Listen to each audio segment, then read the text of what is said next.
I want to dive through a couple things. Like one is like how you just kind of exploded on YouTube, and then two, kind of just like your background, and then also all the stuff you've learned marketing because you put out an album that's it looks like based on the streams you just crossed 1 million streams. Yeah. So that's dope. Congratulations. Thank That you. must have been freaking awesome to cross that in only like 2 months, right? Yeah. Yeah. Just over a month. Uh, did did 1 million streams. That was pretty ridiculous. I didn't really know what to expect. But Yeah. here we are. And I at first I listened to it and I was like, what's this guy playing in the music? And then I watched your videos on the album, and you kind of did. I mean, you kind of tell it this way that you wanted to be kind of like a DJ Khaled executive producer.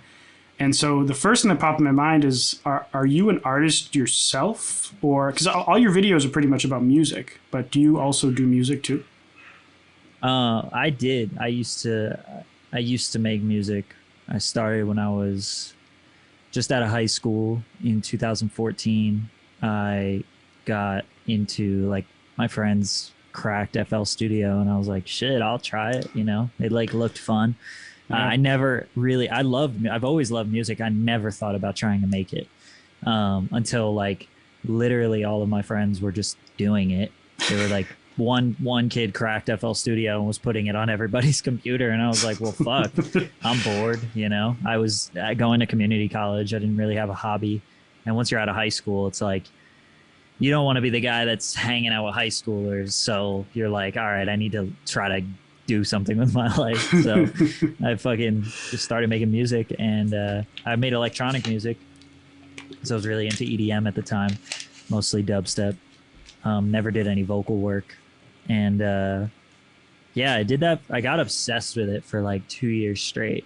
And it's like all I did. I was building up a following. I made some pretty decent songs, actually. When I look back on it and I listen to some of them, I'm like, yeah, they're still pretty good. Like I'm still happy with some of them, at least. Yeah.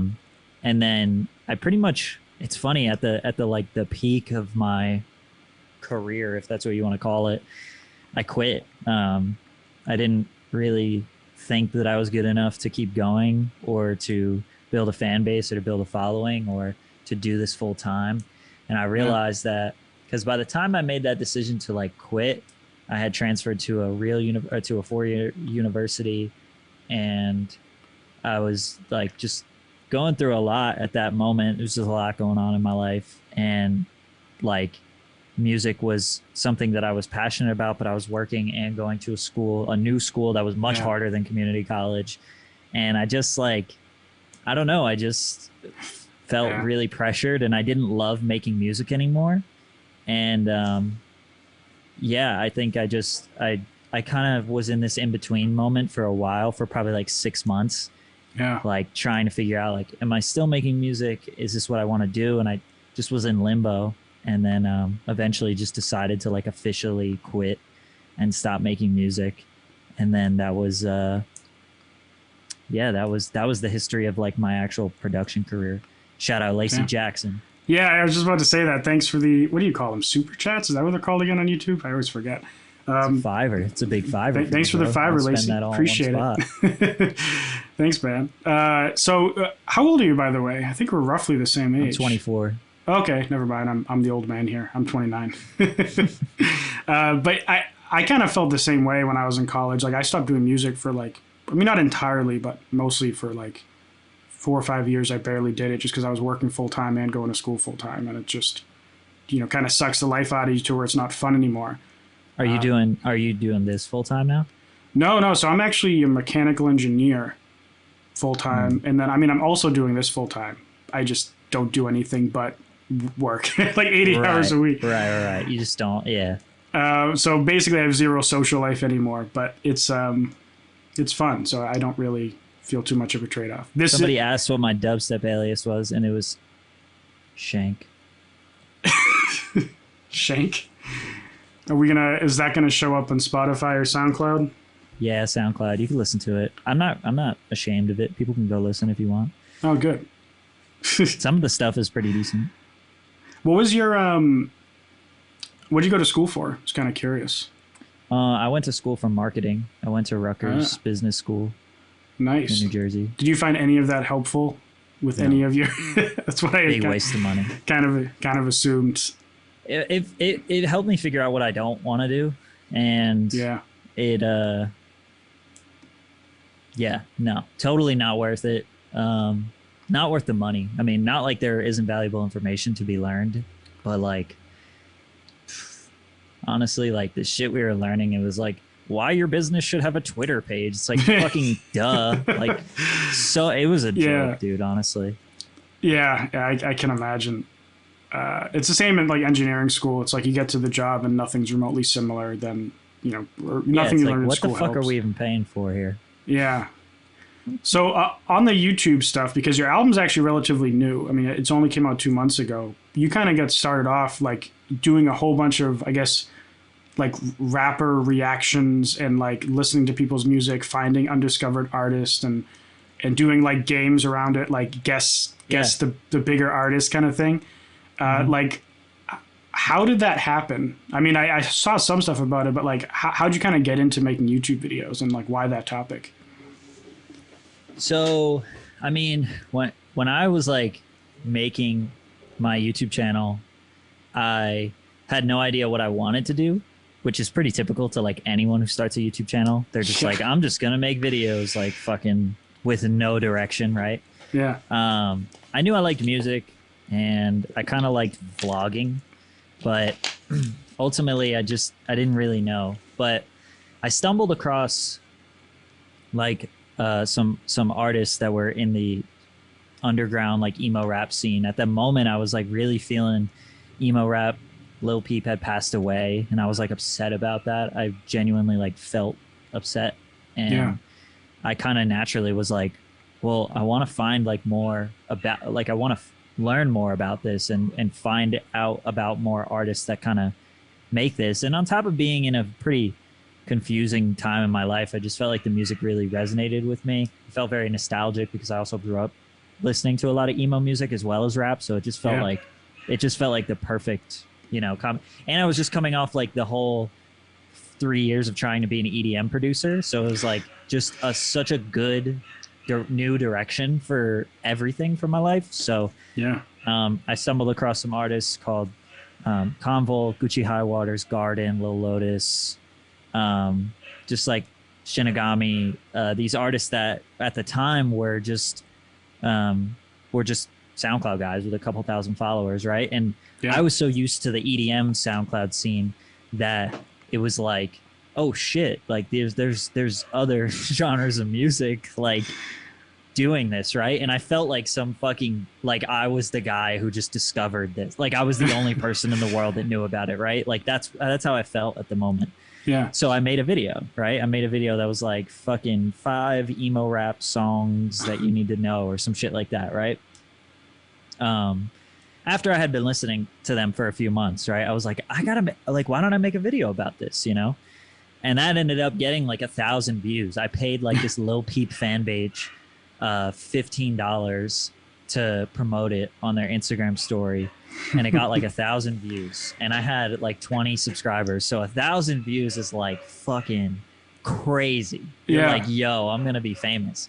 And one of the artists, Convol, saw it and he DM'd me and he was just like, oh, thanks, man. Like, whatever. He had 1,000 followers on Instagram, and I was just like, yo, man, like I really like your music. He had like 5,000 on SoundCloud too at that time. And I was just like, man, I like your music, blah, blah, blah.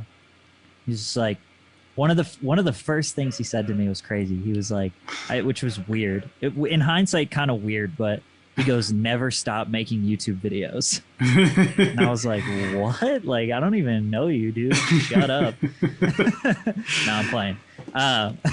But I was just like, never stop making music. And then we just kind of would chat back and forth a little bit here and there. Then one day he was like, hey, man, I'm going to be in New York City. Like, we should hang out or something. I think at some point he knew that I was in New Jersey or whatever. Yeah. And I was like, cool. And he was like, bring your camera. I was like, okay. So I literally documented this. Like, the video is still up on my channel. Yeah. And I just documented myself like going to meet up with this rapper. And yeah, I mean, we met in Brooklyn, we like got something to eat, and like immediately just had like really good chemistry. Yeah. And just became like friends almost immediately. And then we spent like half the day together, and I was really just enjoying the day. I was just enjoying meeting somebody new, you know, that was interested in similar things as I. And he was like, yo, like fucking film this shit. Like, let's do some shit. And I was like, all right, cool. So we went to the thrift store and we just started filming, and like literally the rest of the day we just kept filming. And that was the first day I ever hung out with him, and it's up on my YouTube channel. And yeah, just from there we became good friends, and he was growing at a pretty like solid rate at that time, and he was building a fan base, and he would go do shows or whatever, and we would just hang out. We were just friends, you know, and sometimes we would vlog and sometimes we wouldn't. Anytime he would go to New York City, we would link up, and he introduced me to a lot of artists that were in this sort of like underground scene. And at some point too, he even was like, yo, you gotta just go all in on this music shit, because I was trying to do like other types of videos. Yeah.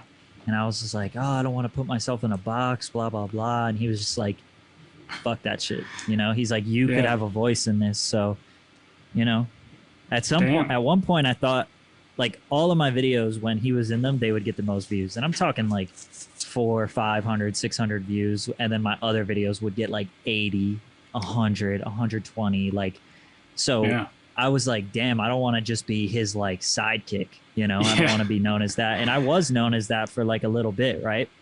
But you know, he never looked at me like that or whatever. Like, we were just friends making videos, and yeah, he just put me on to like he kind of networked me in with like his other friends that were making music. But we were all just really chilling. Like, it didn't feel like, I don't know. It didn't feel like it was like this networking thing, even though it was. It really just felt like kids who were just trying to make music, like just trying to make music, trying to link up, have fun, be friends. And like, it really was from there, you know, where he was like, yo, just go all in on the music shit. And then that's when I kind of just kept covering that scene and becoming friends with those people and supporting them. And then as they grew, I kind of grew. That's really where like it started, the music shit. Yeah, you kind of have this, I mean, just, you know, looking at your videos, and you have your weekly live streams where you review people's music. You're kind of like you're kind of like the guy who kind of helps people find, you know, smaller artists who are trying to get a fan base, which is really cool. I mean, that's kind of like what I guess one of my missions on my YouTube channel is help artists get a fan base. And you do it in a very unique way, because your content's almost like, it's, even your marketing videos aren't necessarily marketing education videos. They're like music entertainment videos in a way. So you come up with this kind of hybrid style that's, I feel like appeals to more than just the nerds, you know, the nerds like me. Yeah, I think like your videos would be like, I would tell people to watch your videos if they actually wanted to like really learn about some shit. And then you'd watch mine if you kind of want to like loosely learn, but you want like a general overview, or just if you want to be entertained. But yeah, as far as like the marketing shit, I think I really struck gold with that, because like I'm proud of those videos, because I mean, marketing is interesting. It's definitely interesting I went to school for it and I was interested in it. It was, you know, relatively useless in the long term of my, you know, real life career, but it was still interesting, and I did like learning about it. And I guess I knew that other people would be interested in it too. So I was like, all right, well, how can I make videos about this that would interest people? And I'm still working on it. They're not perfect, but they're getting better. Yeah. So how long, I mean, I think your first video, if I remember, was like 3 years ago, or is it more? The one that I... Like my very first YouTube video? Yeah. Yeah, it was February 3 years ago. 2018. Okay. February 2018. So you've gained, I mean, how many subscribers you're at right now? 300 something thousand? or 400 something thousand. 412. So you've gotten 412,000 subscribers in 3 years, which is pretty damn fast. So like if an artist, and you might have given this advice in your videos or on a stream or something, but if an artist came to you, saying, "Hey, I want to start a YouTube channel, Mr. Patrick CC. What should I do? Like what's the good, like the best advice you could give me? Like they're not just going to upload their music videos and call it a day. Like they want to actually do a content type channel. Specifically an artist or a YouTuber? I'd say an artist, because that's probably like everyone that's watching right now. Yeah. I mean, shit, for an artist, like really there's really no like limit to what you could put on YouTube as far as being an artist, right? Because you're just a person too. So like a lot of artists that were successful YouTubers or whatever, like they didn't necessarily make videos about their music, right? Some of them did, some of them didn't. Like Aries is a really good example of somebody who he made like these or it was like how this song was made in 2 minutes or some shit like that, or like he would remix a song or do a cover of a really popular song in 2 minutes, and just made these quick short little videos, would do a vlog here and there. Then 2 years later he's like, yo, like I make music too. And people knew that he made music, right? Because he would do these covers and do these remixes and flips and whatnot. But then when he dropped like his own shit, people were like, yo, this is actually fucking fire. Yeah. And then, he slowly transitioned out of that, where like he's not really making YouTube videos anymore. He's more known for an artist. Ramzoid's another good example of that. He did kind of the same thing where you do a remix, you do a flip. There's a lot of producers out there that do tutorials and do this and that. So like, I mean, look at DDG, bro. He was like a vlogger, gamer, reaction channel. Like he did everything, right? And now he's like got songs with Blueface. Like he literally has Billboard songs now. Like Lael Hansen, she fucking did kind of the same video, similar videos to me. Her whole YouTube career got 1 million subscribers, and now she's just an artist. Like there's really no telling what you should or shouldn't do, just as long as you can get a following of people who fuck with you.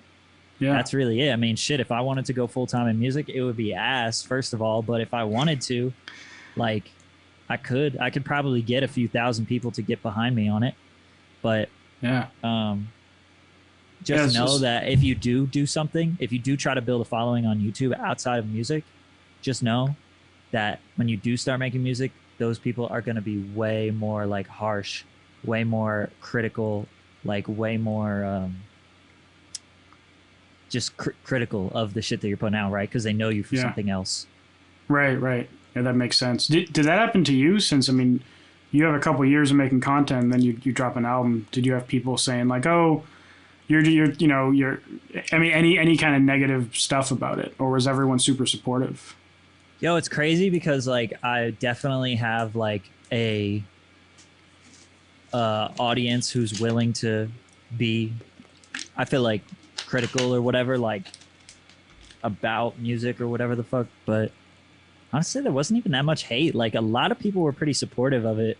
I mean, that's because I'm not a performer on the record, like none of the records. If I was a performer, it wouldn't be good. Like I just know that I wouldn't be a good vocal performer. Like a lot of people tell me, bro, I want to hear you rap. Like, no, you don't, bro. Like I don't want to hear myself rap. You don't want to hear me rap. Trust me. Like self-awareness is a very big key to success. The reason why I don't want to be a rapper is because I know I wouldn't be good at it. Like the reason why I don't want to be a singer is because I know I wouldn't be good at it. I'm good at being a YouTuber. Like it's just because I like music so much, people think that like I, want to do it myself, and that's just like not it. But but yeah, bro, most people were pretty supportive. Like even because there's so much opportunity for you to like a song. There's so many, like there's different types of songs on this project. So some people only liked one song, or some people didn't really like any of them, but they liked the idea of it, like me using my platform to potentially promote people that are not,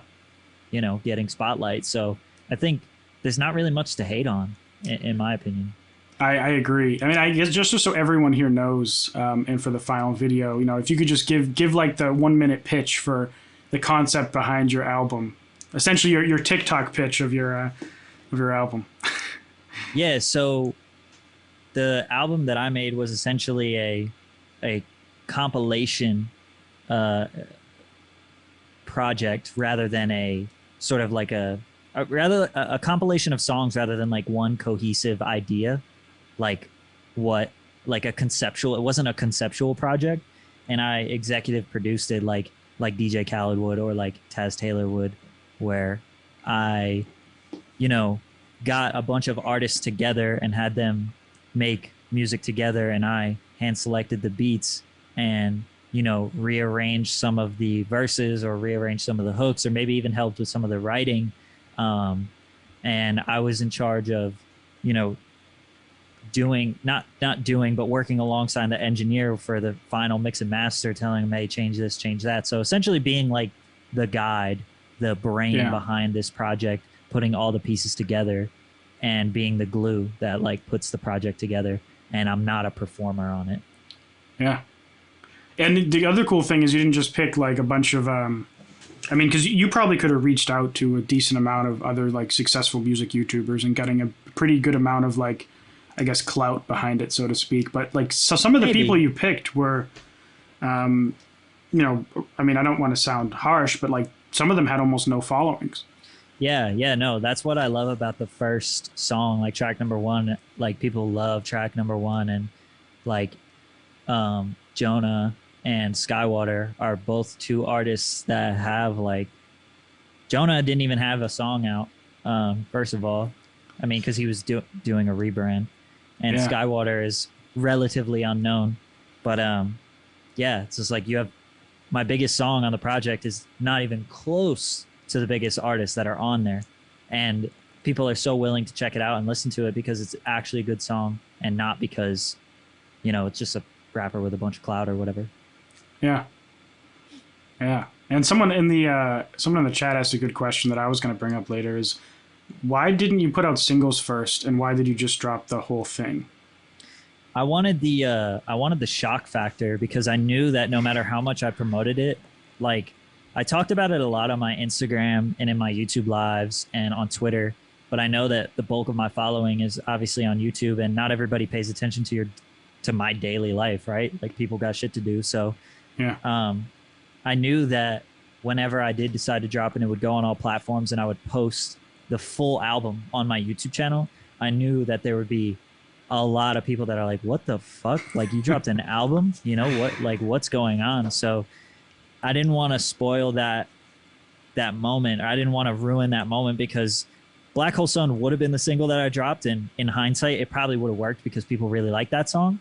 But if they didn't, they would definitely, like, if they didn't like the song, then they might be reluctant to try and listen to the rest of the project. It was my first attempt. So if I dropped a single and they're like, man, that shit sucks, like, then when I drop the album, they might be like, I'm not listening to that shit because your single sucked, So Yeah. I figured, like, let me just drop the whole project and then you can just, like, you can decide. I'm big on, like, drop, then market. But now, for the next one, like, I have a little bit of hype. People know what I can do. There are thousands of people that like this record. So now I can kind of hype it up a little bit. My advice to a lot of upcoming artists is, like, don't hype shit up because nobody knows who you are. So if you have somebody's attention, make sure that they can go and check out your music right then and there because it's so fucking hard to get people's attention. So now for me, it's a little different because I have a following. So I'm able to create hype and people will actually wait for it because they do fuck with me. But I'm still more of like the drop it, then promote it, drop it, then build hype, So somebody's like, wait, what album? And I'm like, the one that's available right now, like, go listen to it. Like, okay. That's a good point, and that's one reason why I don't tell people to bother a lot with, I mean, at least in Facebook ads with like pre-save campaigns, just because, like, I mean, one, it's kind of like what's in it for the person. You had a really creative way to do it since you have your live streams and you can kind of give people a something in return for pre-saving your song. But Joe Schmo, underground EDM producer, what's he gonna say? Pre-save my song, and the person's like, why? Yeah, exactly. And they can't even go listen to it. It'd be better if they just kind of dropped it, and when they got their attention the first time, they had something the person could actually go and do. Yeah. Yeah, for sure. I mean, I learned about pre-saves more like when I actually did them. I got like 4,500 pre-saves on my album, which is a lot, but like it wasn't. I'll probably do it the same way that I did it for the next one, but found out it's not that valuable. Like it is valuable, but like you're probably better off spending time like actually promoting the record after it's dropped, because then you can actually get some streams. Yeah, and I left a comment on your video. I don't know if you said that today, but I did see it. I don't remember what you said, but I remember reading it. Yeah, it's like a lot of people think that Spotify can like see pre-saves before your song's out. And I thought that. Yeah, and a lot, like almost every artist I talk to is like, when I tell them that they can't, they're like, wait, what? So what's the point of a pre-save? And it's like, well, exactly. That's why pre-saves aren't. I mean, they're good because they're essentially day one saves, and if you get like 4,500 saves on day one as a brand new artist, it's essentially like a push notification. That's really what it is. It's just like somebody's gonna get a notification when your shit drops, which is like valuable, but it's not gonna make or break. You know, they might listen to it the next day or the next day or the next. You know, it's just So did your I know in your video where you covered before you got into doing paid marketing for the album that you didn't get any algorithmic playlists. So it makes sense why you wouldn't get it on Release Radar, because you essentially had, you started with 0 followers.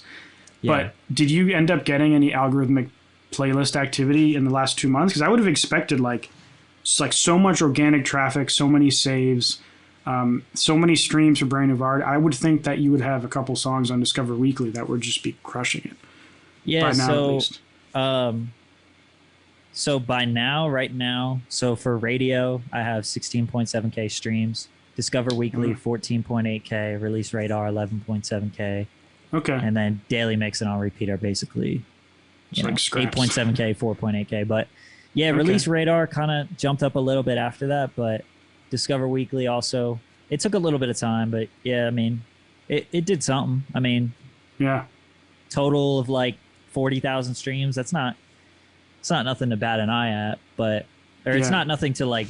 It's not overwhelming, but it's not nothing new.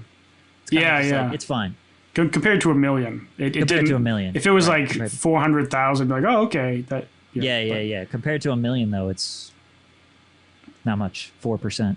Yeah. I'm really surprised. Algorithm is not helping me, and it's crazy, bro, because Black Hole Sun track number 1 is doing like 9,000 streams a day for like legitimately 40 days in a row. And it's like no playlisting, nothing. Like, damn, Spotify doing me fucking foul. Like, that's fucked up.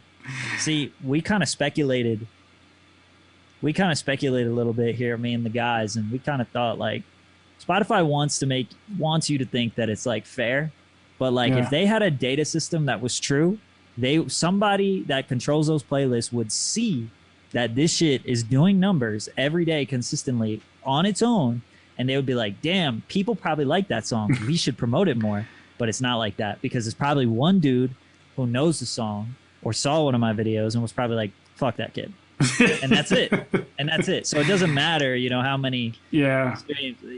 That's just a little bit of speculation. That's a very negative way of looking at it. But like, if you think about it, man, those are just people that run those playlists at the end of the day. I know that there's some algorithm shit, but like, come on.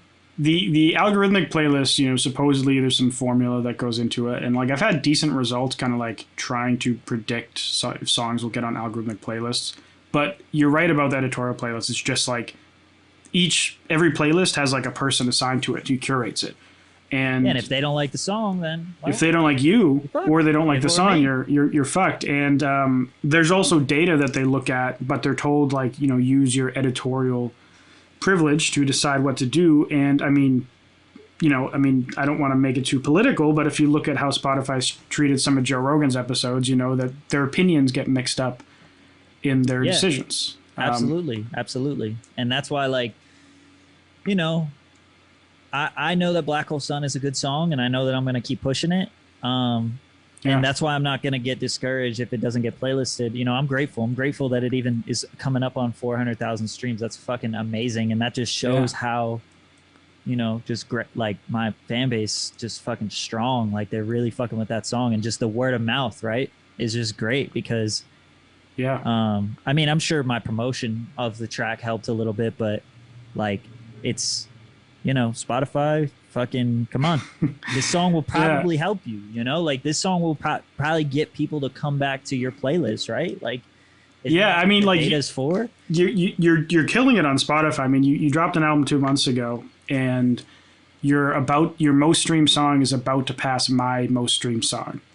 And I've been doing this for a couple marketing for like a year. I mean, and a half. I do have a decently bigger following, so it's but not still, like that's not a bad thing about you. That's a good thing, you know. That's, I'm like, not saying like you think Spotify would see like just a massive amount of growth in such a short time and be like, I don't know, I feel like they would like, let's at least consider it, you know.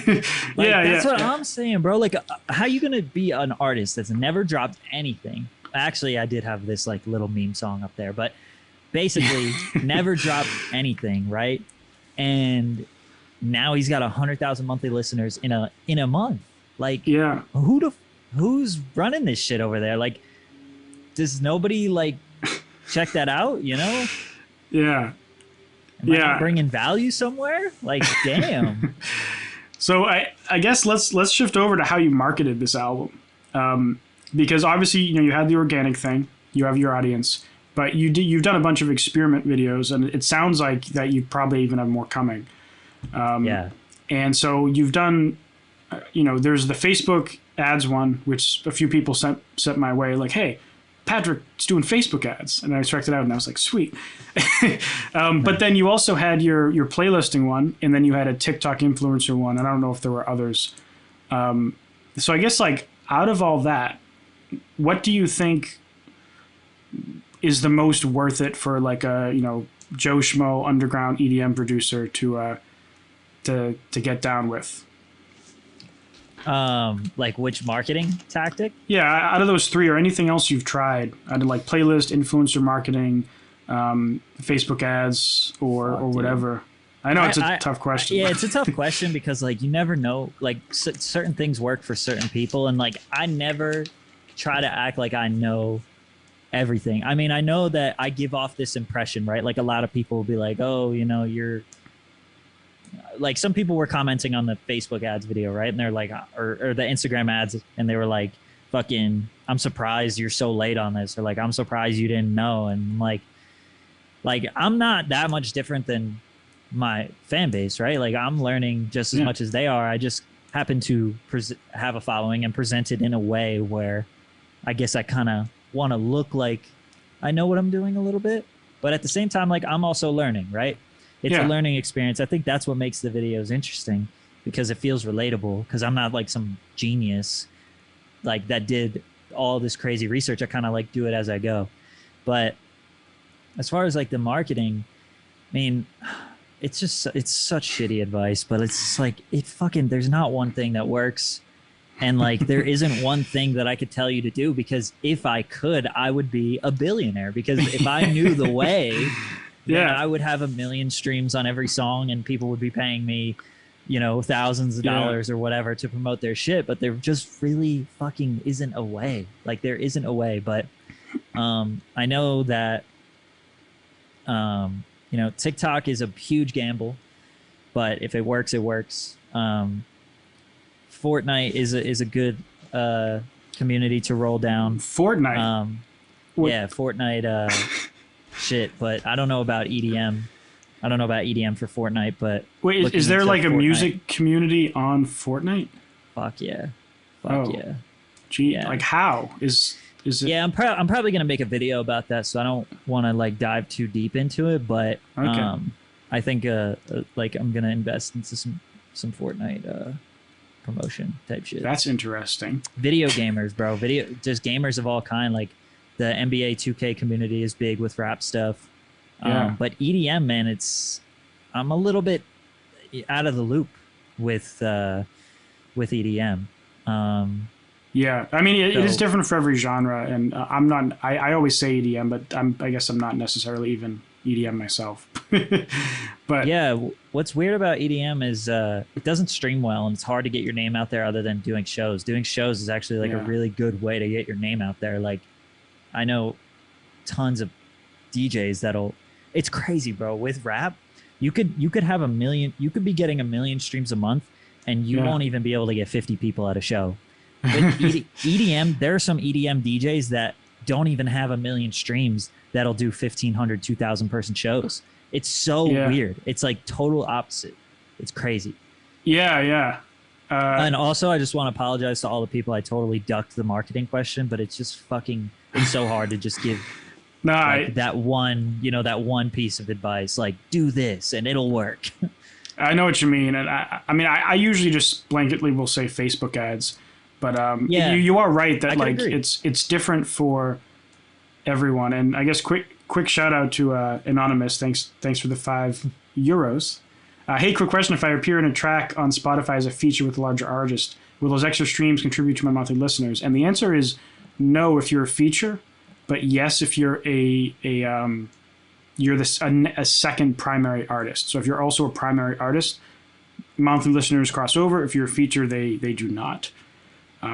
So it is a pretty big deal to get that primary artist. Yeah, and the primary artist, it'll show up on their page as an official release. Yeah. But as a feature, it doesn't. Yeah. Yeah, I wasn't able to do the primary artist thing with my album, but if I ever do a single with an artist, I plan on doing that. I wish you could, because like I have some sweet collabs that like I'd love to release all my singles as an album, but I can't get all those people on as second primary artists because you have to have the same primaries across the whole album. And it kind of sucks. What were you just talking about? Oh yeah, so the marketing stuff. When you tried out the influence, and I don't want to like rehash your videos because if anyone here hasn't seen Patrick's videos, go watch his videos and go listen to his album because they're both great. But I guess for like a blanket summary on what worked best for you, instead of taking it from the perspective of what would you recommend for someone to use, what do you think like moved the needle most in terms of at least like Spotify streams? I mean, playlist promotion, which I don't recommend that people do because it's risky, but like that's honestly what did the most. I think that I have so much organic traffic that the Instagram ads didn't really make a dent because it just didn't match up with my following. I would probably recommend Facebook or Instagram ads to an artist that's like small, but for me personally, I don't think that it helped that much because I have already thousands of people. Like it would need, it sounds like braggadocious, but like it is what it is. Like there were already I'm doing 10, 20,000 streams a day, like consistently, and I have been. So when you're getting just maybe a couple hundred more people, it's just not making a big enough dent. So my next step is bigger promotion things, and that's why I was trying like the playlist thing and the TikTok, because I need that. I need thousands of people. I need like thousands of people reach to make a dent. And that's where I think I'm going to pursue the Fortnite shit, because I have something up my sleeve that hopefully people will learn. But that is a little bit. I don't want to say too much about that. But I mean, the Spotify playlist shit, you can literally get your account banned. It's risky. I wouldn't really recommend it, but I know people who have gotten, as someone in particular, I don't want to throw them under the bus, but they were doing Facebook ads. They had trouble getting the cost down, and they started doing a bunch of other services and random, sketchy marketing stuff. And I checked back a couple months later, and their entire Spotify catalog was just wiped clean. And they basically just got rid of their I think they just gave up entirely. So they basically tried something sketchy, and then they were doing decent, and then basically they got everything shut down, and I think they just got so discouraged they just said, screw this, I'm done, which sucks, Yeah, I think in my Spotify video, the second one, the one that I did recently in March, I have a pretty good way of vetting out the sketchy playlists, so you could at least get on some real playlists. But it's still risky nonetheless, and I definitely don't recommend it. But I did it for my video because, I mean, if I got banned, it would just be better content, I guess. So right. I'd be able to come back strong. So yeah. Yeah, and it's a good point about the whole size thing. Is that there's an artist that I've been talking with. Well, actually, I did a video with him, Zan Griffin. I don't know if you've heard of him, but some of you in the chat might know. He's doing decently well. I don't remember his monthly listeners, like 200,000 or 300,000 or 150, somewhere in that range, monthly listeners. So he's doing quite well organically, like 100% organically.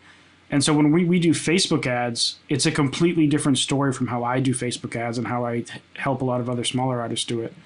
Because running $100 or $300 in Facebook ads to his song that's going to get 100,000 streams anyways, it's like you can't even tell anything's happening because his day-to-day fluctuations, like he might have 1,000 extra streams one day just because he tweeted, Right. And so it gets... You have to do these different strategies where like we tried targeting just women in the United States, which is much more expensive, but he wanted to do that because he noticed he got a crap ton of DMs from them.